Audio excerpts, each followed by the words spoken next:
कई लोगों का प्रश्न है कि भगवान कृष्ण को भगवान क्यों माने। वो तो कुछ हजार साल पहले मनुष्य के रूप में आए थे और उन्होंने कुछ चमत्कार कार्य किए और वो मर गए, ख़त्म हो गए। बस उनका नाम जो है भगवान कृष्ण कहला गया। यह जो प्रश्न है इसका जवाब में भगवद गीता में स्वयं भगवान देते हैं। हमको फालतू बुद्धि लगाने की ज़रूरत नहीं है।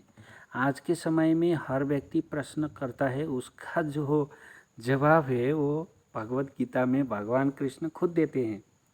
चाहे वो आपके पर्सनल जीवन का हो, चाहे धर्म के आधार का हो, या किसी भी प्रकार का जो प्रश्न है वो भगवद गीता में मिलता है।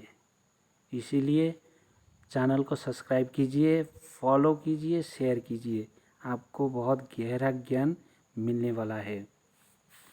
जन्म कर्म च मे दिव्यम यो मे वेति तत्वतः त्यक्तम देहम पुनर्जन्म नैति मामेति सो अर्जुन। देखिए भगवद गीता के चौथे अध्याय के 9वां श्लोक है ये। भगवान कृष्ण अर्जुन से कह रहे हैं, हे अर्जुन, जो मेरे आविर्भाव तथा कर्मों के दिव्य प्रकृति को जानता है वह इस शरीर को छोड़ने पर इस भौतिक संसार में पुनः जन्म नहीं लेता, अपितु मेरे सनातन धाम को प्राप्त होता है। तो देखिए भगवान कृष्ण जो है वो कहते हैं उनका जन्म और उनका जो कार्य है कर्म दोनों दिव्य है। देखिए भगवान का जो कार्य है वो बहुत ही निराले हैं। हमें खाने के लिए हाथ चाहिए, मुख में डालना पड़ेगा। भगवान को ऐसा नहीं करना पड़ता, वो आँखों से दृष्टिपात कर लेते हैं, खा लेते हैं। अगर कोई पंडित पुजारी भक्त भगवान के समक्ष थाली भर भोजन बना के रखता है, भोग लगाता है, साथ में मंत्रों का उच्चारण करता है, तो भगवान कान के माध्यम से खा लेते हैं। देखते हैं कि ये भक्त का श्रद्धा जो है मेरे प्रति कितना है।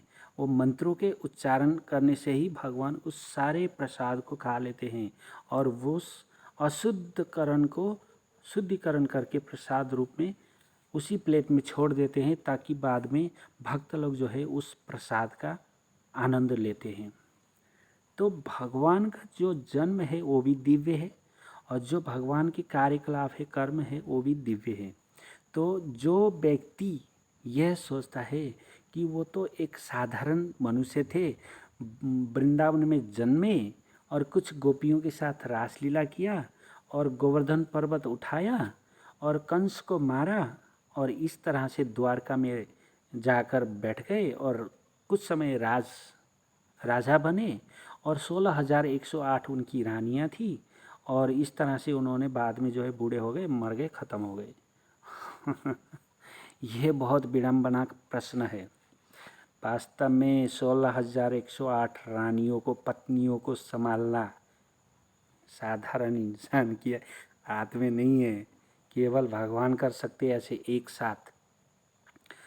7 साल के उम्र में छोटे उंगली के नाखून के ऊपर गोवर्धन पर्वत को 7 दिन तक उठा के रखे, यह भी कोई साधारण व्यक्ति नहीं कर सकता। अगर आपको 7 घंटे हाथ खाली हाथ उठा के रखने को कहेंगे तो आप रख नहीं पाएंगे। तो यह कार्य भी केवल भगवान कर सकते हैं। तो भगवान जो हैं वो, उनका जन्म और उनका कर्म दोनों दिव्य है।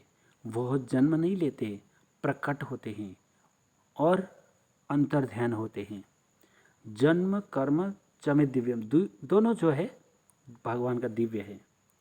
तो बहुत सरल है समझना, ज़्यादा इसमें फालतू बुद्धि मत लगाइए, नहीं तो आपका जो मार्ग है भक्ति मार्ग वो आप भटक जाएंगे, विचलित हो जाएंगे। बहुत बहुत धन्यवाद। सब्सक्राइब कीजिए, शेयर कीजिए। हरे कृष्णा।